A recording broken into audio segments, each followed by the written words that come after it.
अस्सलाम वालेकुम। आज की इस वीडियो के अंदर हम एक कंडीशन को स्टडी करेंगे जिसे रूमेटॉइड आर्थराइटिस कहा जाता है। ये ओवरऑल वर्ल्ड की पॉपुलेशन में तकरीबन 1 to 3% ये मौजूद होती है। ये कंडीशन यानी काफ़ी कॉमन है, हर 100 में से 1 या 3 बंदों को हो सकती है। सबसे पहले वर्ड का मतलब समझते हैं। रूमेटॉइड निकला है मस्कुलोस्केलेटल, यानी ये स्केलेटल और मस्कुलो सिस्टम से के रिलेटेड कोई डिजीज़ है। आर्थराइटिस बोलते हैं, आर्थराइटिस आर्थ जो निकला है वो किससे है, जॉइंट से निकला है। और आइटिस बोलते हैं इन्फ्लामेशन को। इसका मतलब है कि ये कंडीशन आपको जॉइंट के अंदर देखने को मिलेगी, जॉइंट में इन्फ्लामेशन के ज़रिए आपको नज़र आएगी। बट ये कंडीशन जस्ट जॉइंट के अंदर नहीं होती, ये एक सिस्टेमिक इन्फेक्शन है। सिस्टेमिक कंडीशन या डिजीज़ कैसे बोलते हैं, जो आपकी पूरी बॉडी को इन्फेक्ट कर रही हो। ठीक है, सो बेसिकली ये आर्थराइटिस की कंडीशन आपकी पूरी बॉडी को इन्फेक्ट कर रही होती है। यानी कि जब ये डिज़ीज़ जोड़ों में पूरी तरह बढ़ जाती है, फिर ये डिज़ीज़ जोड़ों से निकल कर, यानी इसके कुछ केमिकल सिग्नल्स जोड़ों से निकल कर आपकी पूरी बॉडी में जाते हैं। आपके ब्रेन को फीवर सिग्नल्स देते हैं, आपकी बॉडी के अंदर फीवर होने लगता है, आपके मसल्स वीक होना शुरू हो जाते हैं। ठीक है, इसके अलावा आपके लंग्स में स्कार्स वगैरह बनना शुरू हो जाते हैं, आपकी जो ब्लड वेसल्स हैं उनके अंदर प्लेक इकट्ठा होना शुरू हो जाता है, आपकी स्किन के अंदर नोड्यूल से बन जाते हैं। ठीक है, मोटे मोटे नोड्यूल से, जिन्हें रूमेटॉइड नोड्यूल्स कहा जाता है। पूरी बॉडी में इसका इफेक्ट होता है। लेकिन इस वीडियो में हम स्पेसिफिकली जॉइंट इन्फ्लामेशन को देखेंगे, यानी जॉइंट के अंदर क्या हो रहा होता है, क्योंकि स्पेसिफिकली ये स्टार्ट भी वहीं पर होती है और जॉइंट को सबसे ज़्यादा इन्फेक्ट कर रही होती है। ठीक है, और ये ऑटो इम्यून डिजीज़ है, यानी आपका अपना ही इम्यून सिस्टम आपके अगेंस्ट इस्तेमाल होना शुरू हो जाता है। इसे बोलते हैं रूमेटॉइड आर्थराइटिस। अब याद रखिए, रूमेटॉइड आर्थराइटिस के बजाय एक और आर्थराइटिस की कंडीशन भी होती है, जिसे ऑस्टियोआर्थराइटिस कहा जाता है। उसमें भी आपके जोड़ों में मसला होता है, बट वो थोड़ी डिफरेंट होती है। वो wear and tear with age, जब आपके जोड़ों पर ज़्यादा वज़न पड़ता रहता है और वियर एंड टियर हो जाता है कार्टिलेज का, उसकी वजह से वो हड्डी जो है आपस में रगड़ खाती है और आपको इन्फ्लेमेशन होती है। वो कंडीशन थोड़ी डिफरेंट है। रूमेटॉइड आर्थराइटिस में आपका इम्यून सिस्टम काम कर रहा होता है जोड़ों के अंदर, और ये कंडीशन थोड़ी डिफरेंट है। ये condition most of the time start होती है आपकी हाथों की उंगलियों से। ठीक है, इसमें फेलेंजेस वगैरह से ये स्टार्ट होती है।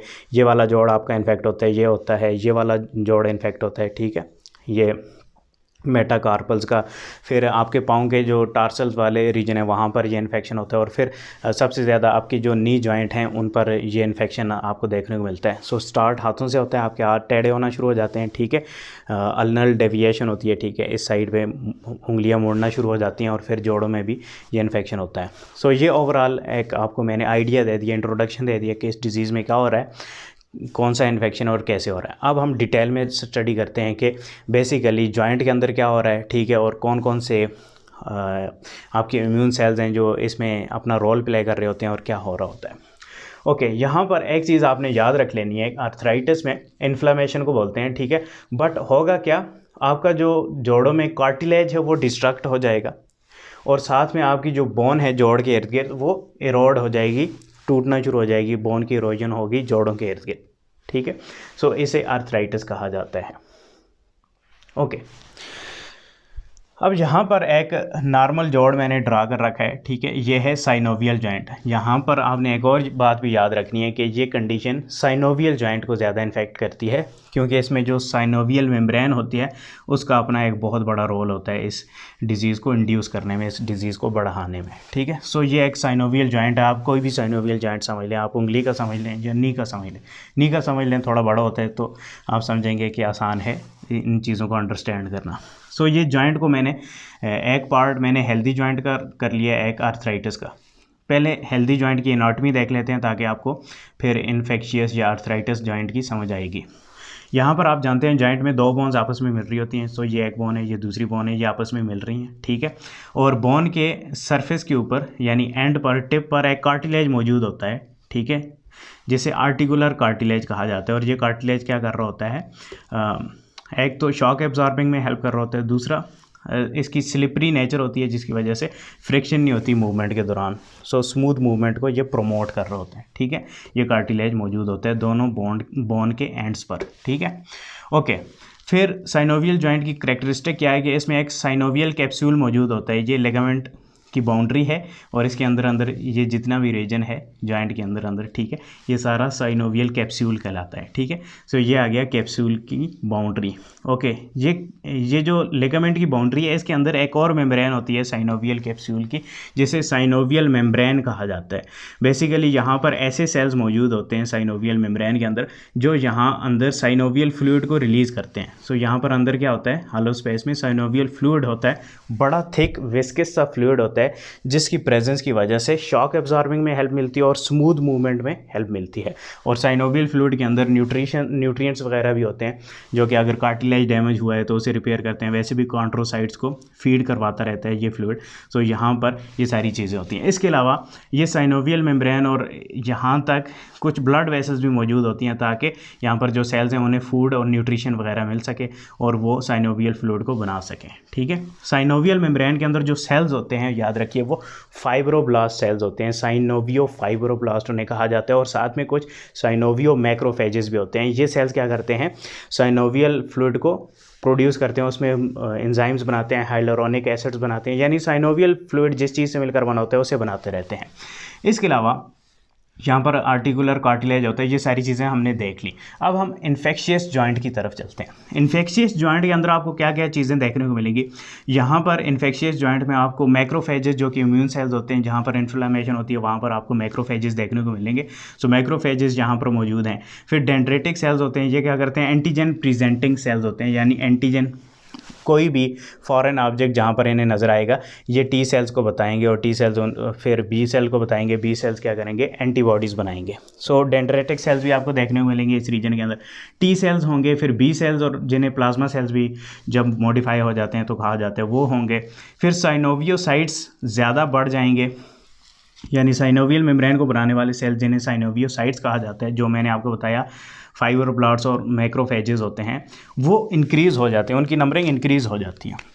यानी यहाँ पर इस लाइनिंग में 2 से 3 लेयर ऑफ सेल्स आपको देखने को मिलेगी, यानी 3 सेल्स की ये लेयर होगी साइनोवियल मेम्ब्रेन। लेकिन यहाँ पर ये लेयर बहुत बढ़ जाएगी, ठीक है, इनकी नंबरिंग यानी कि बहुत इंक्रीज़ हो जाएगी। लेट्स से मैं आपको बता रहा हूँ, ये इस तरीके से लेयर बहुत बढ़ चुकी है, ठीक है, साइनोवियोसाइट्स की बहुत बड़ी हो चुकी है ये जगह। और ये जगह जब बहुत बड़ी हो जाती है, एक बड़ा एरिया कवर कर लेती है, सो इसे हम पेनस भी बोलते हैं। यानी आर्थराइटिस के केस में पेनस की डेवलपमेंट होती है जॉइंट के अंदर, ठीक है। पेनस क्या है, यानी कि साइनोवियोसाइट का बहुत ज़्यादा बढ़ जाना और वहाँ पर बाकी ये दीगर सेल्स का भी मौजूद होना पेनस कहलाता है, ठीक है। ओके, इसके अलावा यहाँ पर आपको ऑटो एंटीबॉडीज़ देखने को मिलेंगी, ठीक है, यानी आपके अपने ही एंटीजन को मारने वाली एंटीबॉडीज़ मौजूद होंगी जो क्या करेंगी, एंटीजन को पकड़कर इन मैक्रोफेजेस को दिखाएंगे। ये मैक्रोफेजेस उन एंटीजन को तोड़ते जाएंगे और इस तरीके से यहाँ पर चीज़ें होती जाएंगी। इसके अलावा ऑस्टियोक्लास्ट होते हैं, ये ऐसे सेल्स होते हैं जो आपकी बोन को तोड़ते हैं। यहाँ पर आपको बोन टूटी हुई नज़र आ रही है, ये क्या कर रहे हैं, ऑस्टियोक्लास्ट बोन को तोड़ रहे हैं। सो यही तो होता है आर्थराइटिस में, बोन टूट रही होती है। इसके अलावा कार्टिलेज टूट रहा होता है, यहाँ पर प्रोटीएज एंजाइम की सिक्रेशन की वजह से कार्टिलेज भी टूटा हुआ है, बोन भी टूटी हुई है और इन्फ्लेमेशन हो रही है। इन्फ्लेमेशन में और क्या होता है, एंजियोजेनेसिस होती है, यानी ज़्यादा ब्लड वेसल्स की सिंथेसिस होती है ताकि ये सारा मैकेनिज्म आसानी के साथ हो सके, ज़्यादा ब्लड फ्लो हो। और फिर जब ये केमिकल बहुत ज़्यादा रिलीज़ होते हैं, सो ये एंजियोजेनेसिस की वजह से यहाँ पर वो केमिकल पूरी बॉडी में जाकर वो वाले सिम्टम्स ज़ाहिर करते हैं जो अभी हम शुरू में स्टडी किए थे। ओके, सो यहाँ पर ऑटो एंटीबॉडीज़ में रूमेटाइड फैक्टर और ACPA एंटीबॉडीज़ मौजूद होती हैं जिन्हें हम थोड़ी देर में देखते हैं। सो यहाँ पर एक नक्शा कंप्लीट मैंने आपको बता दिया नॉर्मल जॉइंट का और आर्थराइटिस जॉइंट का, या आर्थराइटिस जॉइंट के अंदर क्या हो रहा है। ओके, अब चलते हैं कि ये इन्फेक्शन स्टार्ट कहाँ से होता है और होता क्यों है। इस इन्फेक्शन को स्टार्ट होने के लिए कुछ जेनेटिक फैक्टर्स और एनवायरमेंटल फैक्टर्स ये दोनों मिलकर अपना रोल प्ले करते हैं। जेनेटिक फैक्टर्स के अंदर कुछ जीन्स हैं जिन्हें HLA जीन कहा जाता है, जो basically human leukocyte antigen cells genes होते हैं। और ये जीन्स क्या करते हैं, ऑटो एंटीजन बनाते हैं। आपकी बॉडी के अंदर भी एंटीजेंस मौजूद होते हैं जिन्हें ऑटो एंटीजन कहा जाता है। और आपके इम्यून सेल्स क्या करते हैं, इन एंटीजन को रिकॉग्नाइज़ करते हैं और उन्हें पता होता है ये हमारी बॉडी का अपनी एंटीजन है और उस एंटीजन के अगेंस्ट कोई भी एक्शन नहीं लिया जाता। लेकिन आर्थराइटिस के पेशेंट के अंदर इन एनवायरमेंटल फैक्टर्स की वजह से स्मोकिंग, बैक्टीरिया या वायरल इन्फेक्शन आपकी बॉडी के अंदर, जोड़ों के अंदर कहीं पर हुआ है, या आप स्मोकिंग करते हैं, तो ये HLA जीन के अंदर कुछ मॉडिफिकेशन हो जाती है। या जेनेटिक तौर पर भी ऐसे लोग जिनकी जीन में कुछ ऐसे HLA जीन्स मौजूद हैं जो कि ऑटो एंटीजन यानी उनकी फैमिली हिस्ट्री है आर्थराइटिस की, तो उनमें ये इस तरीके से मॉडिफाई हुए होते हैं कि आपका अपना ही इम्यून सिस्टम इन एंटीजेंस को फॉरेन एंटीजन समझता है और इनके अगेंस्ट एंटीबॉडीज़ प्रोड्यूस करने लग जाता है। ठीक है, फिर उसका नुकसान क्या होता है कि एक आर्थराइटिस का जो कंडीशन है वो बढ़ती जाती है। लेकिन अभी तक पहला यानी सिनारियो जब स्टार्ट कैसे होता है आर्थराइटिस के अंदर, ये चीज़ें अभी तक अननोन है, इन पर स्टिल स्टडी जारी है। लेकिन जब ये इन्फेक्शन स्टार्ट हो जाता है फिर क्या हो रहा होता है, ये चीज़ें वेल अंडरस्टूड हैं जो अभी हम देखने वाले हैं। सो HLA जीन को मैं थोड़ा सा मजीद आपको बता देता हूँ। HLA जीन क्या कर रहा है, ऑटो एंटीजन आपकी बॉडी के अंदर बनाता है आपके इम्यून सिस्टम को, जिससे पता चलता है कि ये हमारे अपनी एंटीजन है और आपका इम्यून सिस्टम एक्शन नहीं लेता। लेकिन आर्थराइटिस के केस के अंदर कुछ एंटीजेंस ऐसे होते हैं जिनको आपका immune system mistakenly foreign antigen समझता है और उसके अगेंस्ट एंटीबॉडीज़ बनाता है। जैसे कि RF रूमेटॉइड फैक्टर प्रोटीन यानी IgG ये प्रोटीन होती है, आपका इम्यून सिस्टम इसे फॉरेन रिकॉग्नाइज करता है और इसे मॉडिफाई कर देते हैं इनटू IgM, और जिसकी वजह से इन्फ्लेमेशन होती है। सो पहला काम क्या हो रहा है, रूमेटॉइड फैक्टर, ये रूमेटॉइड फैक्टर बहुत इंपॉर्टेंट एंटीजन है। ठीक है, और एंटीजन तो नहीं, एंटीबॉडी है। इसे टेस्ट के अंदर देखा भी जाता है और उससे देखा जाता है कि बंदे के अंदर रूमेटॉइड आर्थराइटिस की कंडीशन हुई है कि नहीं। और इसके अलावा एक और एंटीबॉडी है जिसे ACPA कहा जाता है, एंटी सिट्रुलिनेटेड पेप्टाइड एंटीबॉडी। ये भी, इसका भी टेस्ट किया जाता है और जिन लोगों के अंदर ये एंटीबॉडी मिलती है तो कंसिडर किया जाता है कि उन्हें आर्थराइटिस की कंडीशन डेवलप हो चुकी है। ऑल्दो अभी सिम्टम जाहिर नहीं भी हुए तो ये एंटीबॉडी काफ़ी पहले से ही बनना शुरू हो जाती है बॉडी के अंदर। ओके, सो आपकी बॉडी के अंदर एक मैकेनिज्म होता है जिसे सिट्रुलिनेशन कहा जाता है। सिट्रुलिनेशन जिसे पोस्ट ट्रांसलेशनल मैकेनिज्म भी कहा जाता है, यानी ट्रांसलेशन हो चुकी है, प्रोटीन बन चुकी है, अब उसमें मॉडिफिकेशन होती है। कैसे मॉडिफिकेशन होती है कि आर्जिनिन एमाइनो एसिड सिट्रुलिन को रिप्लेस आर्जिनिन की जगह सिट्रुलिन आ जाता है, यानी आर्जिनिन एमाइनो एसिड रिप्लेस हो जाता है बाय सिट्रुलिन। ये एक नॉर्मल मैकेनिज्म है। इसकी मदद से आपकी बॉडी के अंदर न्यूरॉन्स हैं नर्वस सिस्टम की, वो उनको इंसुलेशन मिलती है। स्किन के अंदर कैरेटिनाइजेशन का मैकेनिज्म होता है और इम्यून फंक्शन स्टेबल रहता है।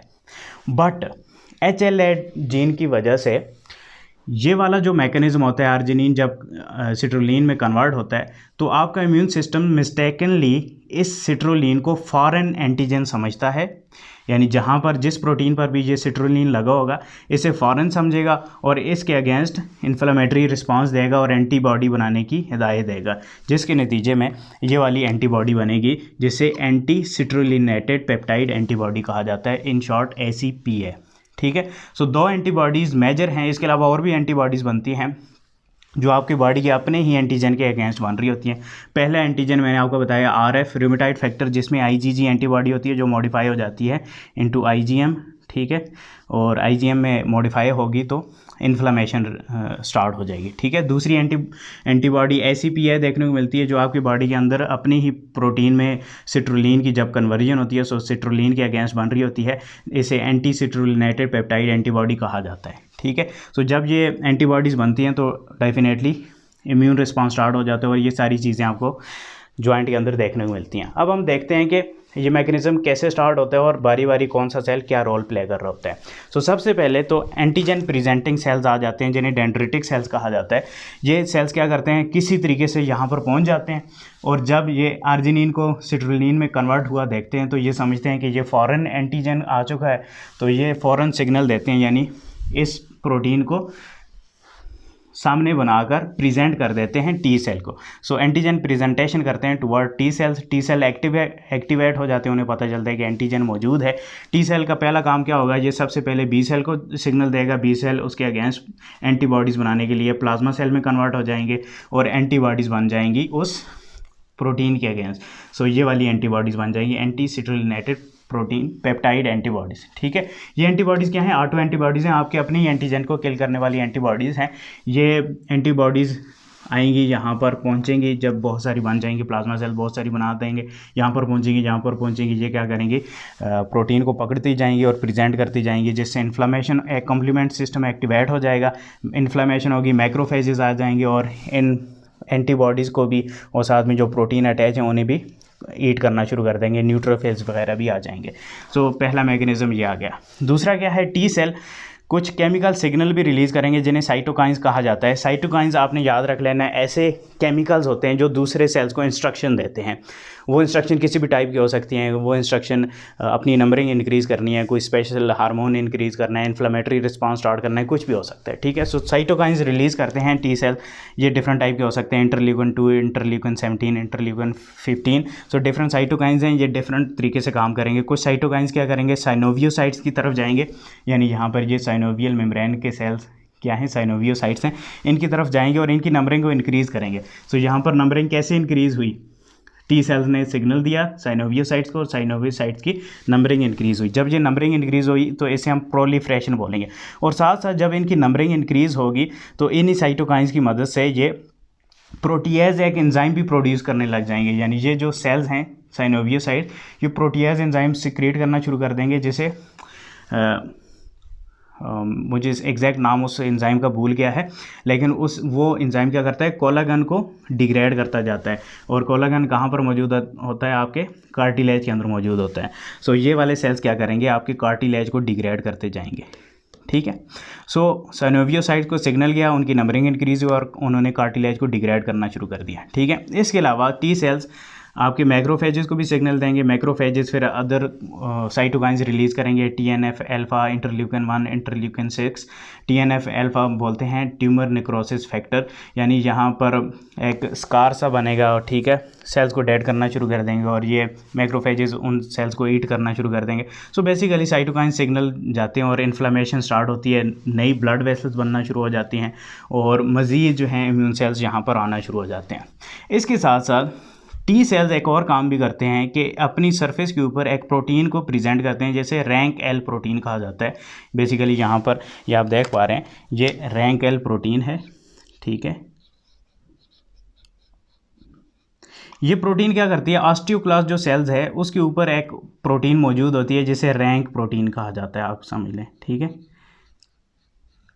सो रैंक इस प्रोटीन को रिकग्नाइज करती है। जैसे इस रैंक एल के साथ रैंक बाइंड होगा तो ये ऑस्टियोक्लास्ट सेल्स क्या करते हैं, ये एक्टिवेटेड हो जाते हैं। और ऑस्टियोक्लास्ट सेल्स का मतलब तो आपको पता है, काम तो आपको पता ही है कि ये सेल्स क्या करते हैं, फिर बोन को तोड़ना शुरू कर देते हैं। सो बोन इरोजन का मैकेनिज्म हो जाता है। सो शुरू में हमने स्टडी किया था कि आर्थराइटिस में आपको इन्फ्लेमेशन देखने को मिलती है। इन्फ्लेमेशन में क्या हो रहा है, केमिकल सिग्नल रिलीज़ हो रहे हैं, मजीद वाइट ब्लड सेल्स यानी इम्यून सेल्स उस जगह पर आ रहे हैं और उसके अगेंस्ट एक इम्यून रिस्पांस जनरेट हो रहा है। सो इसे इन्फ्लेमेशन बोलेंगे। सो यहाँ पर आपने देख लिया इन्फ्लेमेशन, मैंने आपको बता दी इन्फ्लेमेशन कैसे हो रही है। Most of the time inflammation macrophages कर रहे होते हैं, जिनको सिग्नल कैसे जाता है ये मैंने आपको बता दिया। इसके अलावा कार्टिलेज की डिस्ट्रक्शन हो रही होती है। सो यहाँ पर मैंने आपको बता दिया कि कार्टिलेज की डिस्ट्रक्शन हो रही है मोस्ट ऑफ द टाइम। कौन कर रहे हैं, आपके अपनी साइनोवियोसाइट्स क्या कर रहे हैं, एंजाइम सिक्रीट कर रहे हैं जो कि कार्टिलेज को डिग्रेड कर रहा है। और थर्ड मैंने आपको बताया बोन इरोजन हो रही है, जो ऑस्टियोक्लास्ट एक्टिवेट हो जाते हैं। कैसे एक्टिवेट होते हैं ये मैंने आपको बता दिया। ओके, अब क्विकली रिव्यू कर लेते हैं आज के इस लेक्चर में हमने क्या स्टडी किया। मैंने आपको बताया रूमेटॉइड आर्थराइटिस एक ऑटोइम्यून सिस्टेमिक इन्फेक्शन है जो पूरी बॉडी में फैल सकता है, लेकिन मोस्टली स्टार्ट होता है जॉइंट से। सो आर्थराइटिस का मतलब ही जॉइंट इन्फ्लेमेशन होता है और रूमेटॉइड का मतलब होता है मस्कुलोस्केलेटल, यानी आपकी हड्डियों से रिलेटेड ये कोई कंडीशन है। सो इसमें आपके जॉइंट के अंदर इन्फ्लेमेशन होती है, कार्टिलेज डिस्ट्रॉय होना शुरू हो जाता है और बोन की इरोजन होना शुरू हो जाती है, जिसके सिम्टम्स जाहिर होते हैं। आप ठीक तरीके से चल नहीं पाते, आपको हड्डियों में दर्द होना शुरू हो जाता है और आपकी हड्डियाँ मूव करते हुए टकराती हैं और स्टिफ यानी सख्त हो जाती हैं, ठीक है। इसमें फिर हमने देखा जॉइंट को। जॉइंट में मैंने आपको बताया एक नॉर्मल जॉइंट क्या है और आर्थराइटिस वाला क्या है, ये हमने डिटेल से स्टडी कर लिया। जहाँ पर मैं दोबारा से ज़रा फोकस करवाता हूँ।